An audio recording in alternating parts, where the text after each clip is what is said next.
Navalny podemos decir que es abogado y a partir de la llegada de Internet en el año 2008 comienza un poco a acercar ese monopolio que tiene Putin y el Kremlin de los medios de comunicación independientes. Okay. Crece muy fuertemente en lo que es su blog, después en su canal de YouTube y comienza a hacer las caras del movimiento que para el año 2011 termina de alguna manera de ser un punto de inflexión en el gobierno de Putin, porque de ahí en adelante, si antes, no vamos a decir que Rusia era un paraíso de las libertades individuales, pero del 2011 en adelante verdaderamente se empieza a apretar un poco el acelerador en cuanto a cercenar algunas libertades y características propias de la democracia. Típico de él que se quiere quedar en el poder más tiempo y para eso tiene que hacer cosas que... Y con las que no está de acuerdo. Con las que no está de acuerdo, pero tiene que hacer por el bien tuyo. Y que por sobre todas las cosas, sí, está muy a contramano de lo que puede hacer una alternativa opositora, algo que verdaderamente no ocurre con la presidencia de Putin, ininterrumpida desde el año 1999. Entonces, ¿Putin qué hace con este caballero? Bueno, a partir de lo que es ganar notoriedad y ganar también legitimidad en la única participación electoral que tuvo Navalny en toda su vida, que fue en el año 2013, empieza a tener una serie de problemas. Si lo quieren, en modo resumen, les digo que de esa candidatura en el año 2013 a la fecha, Navalny tuvo 2 envenenamientos, varios pasos por la prisión. ¿Por qué sigue haciéndolo? No, porque no lo puede concretar, es pésimo envenenando igual, evidentemente. O quizás quería la alternativa que era precisamente forzarlo a salir del país y a partir de... Sí. 2 envenenamientos comprobados. 2 envenenamientos comprobados. El último de ellos incluso por un estado. O sea, el mismo estado alemán dice, yo lo agarré y este tipo tenía tal envenenamiento y solamente el estado ruso pudo haberlo hecho. Exacto, porque era una droga que estaba muy vinculada con lo que fuera la ex Unión Soviética y las prácticas de la KGB, que era la Agencia del Estado de Seguridad. ¿Por qué no fueron a comprar un veneno al Reino Unido? Porque no pensaban que iba a sobrevivir. La verdad, nadie pensaba que iba a terminar en Alemania. Se supone que se lo ponen en un té en un vuelo. Claro, en un aeropuerto que le estaba yendo de Siberia, retornando hacia la ciudad de Moscú. El avión tiene que hacer un aterrizaje de emergencia en Omsk, cerca de Kazajistán, y posteriormente es relevado hacia Alemania porque los médicos de Omsk, que varias veces están en complicidad o estarían en complicidad con el gobierno de Putin, le habían dicho que simplemente había tenido un desfasaje metabólico, algo así como que le había bajado el azúcar. ¿No? Bueno, le bajó el azúcar, tenía vómitos. Le bajó el azúcar y le subió mucho un veneno. Le subió mucho ese veneno que, entre otras cosas, lo tuvo 5 meses en coma. ¿En coma? ¿5 meses fueron? Sí. Del 20 de agosto, hasta que finalmente, se recupera y regresa al país sobre el mes de enero del presente En Alemania, año. ¿por qué vuelve? Bueno, es uno de los cuestionamientos que no sé si se le podría hacer a él, pero que sí le podría hacer la mujer y los hijos, por ejemplo, de por qué vuelve a Rusia. ¿La mujer también no está en problemas? La mujer obviamente que sí, al ser parte... Está arrastrando todo. Al ser parte de ese equipo de campaña está bastante complicada y por sobre todas las cosas lo ponen en prisión porque de la primera de las causas que había tenido Navalny en el año 2013 por malversación de fondos, entre otras cosas le habían prohibido salir del país. Entonces... A partir... Él salió para curarse. Exactamente. Bueno, un poco eso. Entonces, en resumen podemos decir 8 años con 2 envenenamientos, 2 ataques directos con pintura antiséptica, varias detenciones por convocar a movilizaciones, inhabilitado a competir en las elecciones presidenciales del año 2017 y hasta ahora una condena que cumple después de pasar 5 meses en coma. Ok, entonces cuando vuelve todo, va preso. Nadie entiende bien y incluso Biden, una de las primeras cosas que apenas asume, le dice, che, Rusia, queremos saber qué le pasa a este tipo. Exactamente. O sea, empieza a ver como un interés mundial, ya lo había visto cuando estuvo envenenado y Merkel puso la cara y dijo, nosotros acusamos al gobierno ruso de haberlo intentado matar. No pasó un carajo, por supuesto. Pero, sí. Y Putin le dijo, che, Alemania, creo que por Gazprom yo te estoy mandando casi todo el gas que consumiste lo mando yo. Sí, no importa tanto el político, pero no lo maltraten, ¿eh? Exacto, bueno, sí, Alemania es segundo socio comercial de Rusia, así que tiene una gran injerencia, sobre todo en el punto que vos marcabas. Regresa... El 100% casi de las energías industriales de Alemania, un país potencialmente industrializado, depende de Rusia. No es poca cosa, como para pelearse por... Muchísimo. Sí. Sobre todo conociendo que el loco ahí te dice, ok, no tiene ningún problema, ya lo hizo. No, lo ha hecho, sí.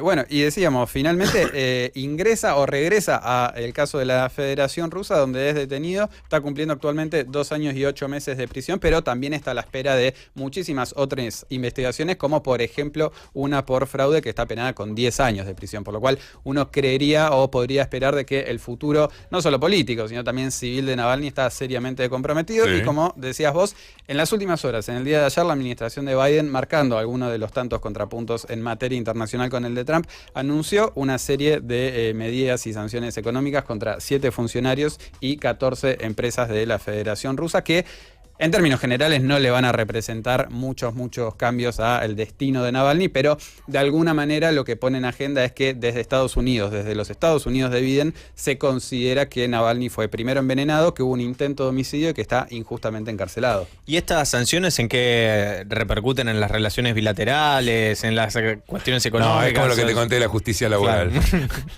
Parece que existe, parece que se llama justicia, pero no es así. No, y verdaderamente creo que, no sé si a ustedes les pasa, pero es un gris muy grande en la materia de relaciones internacionales el entender cuando dicen hay sanciones económicas. Porque, por ejemplo, cuando Estados Unidos se las impuso a la República Islámica de Irán por todo lo que fuera el programa nuclear de Mahmoud Ahmadinejad, retirarse después de algunos acuerdos, los bloqueó del sistema... Tiene el nombre de memoria. Todo es envidiable. Los bloqueó del sistema SWIFT, que es el sistema que te permite a vos hacer transacciones de manera digital con otros países del mundo. Ese es algo más concreto. Pero vieron que a veces dicen sanciones económicas internacionales y es muy difícil de rastrear, ¿no? Es difícil y tampoco son encontrarlas. tan ciertas, ¿viste? Cuando dicen, no, bueno, pero le seguimos vendiendo tal cosa, porque eso es prioridad para nosotros.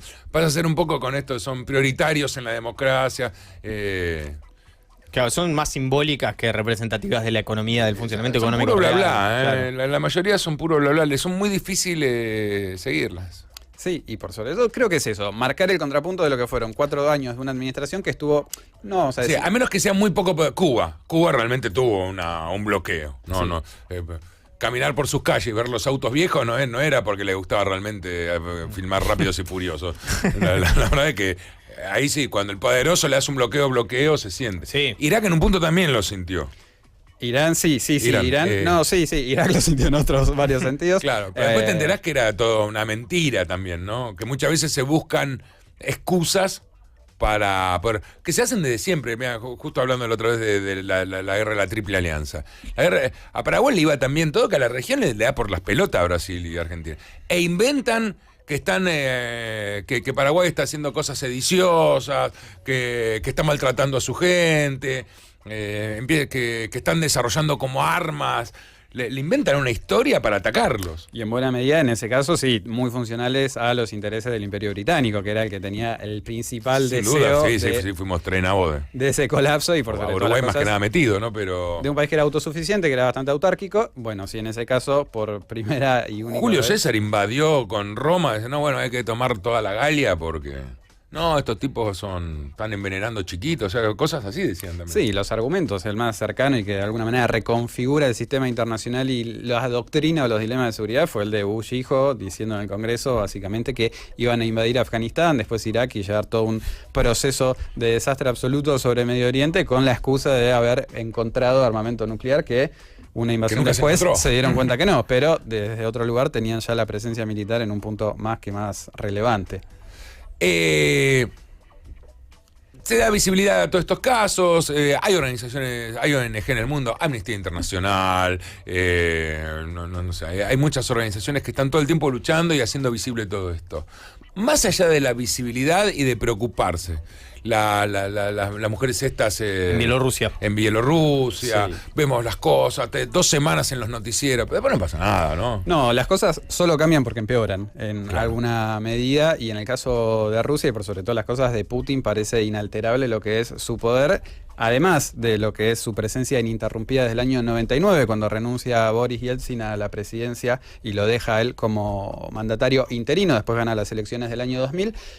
Putin parece inamovible y desde el año 2011, cuando les comentaba que fueron estas movilizaciones por algunas complejidades que hubieron en el proceso electoral legislativo de ese año, además de que Putin rompió su promesa de que no iba a volver a ser candidato a presidente después de 2 mandatos presidenciales y 1 como primer ministro.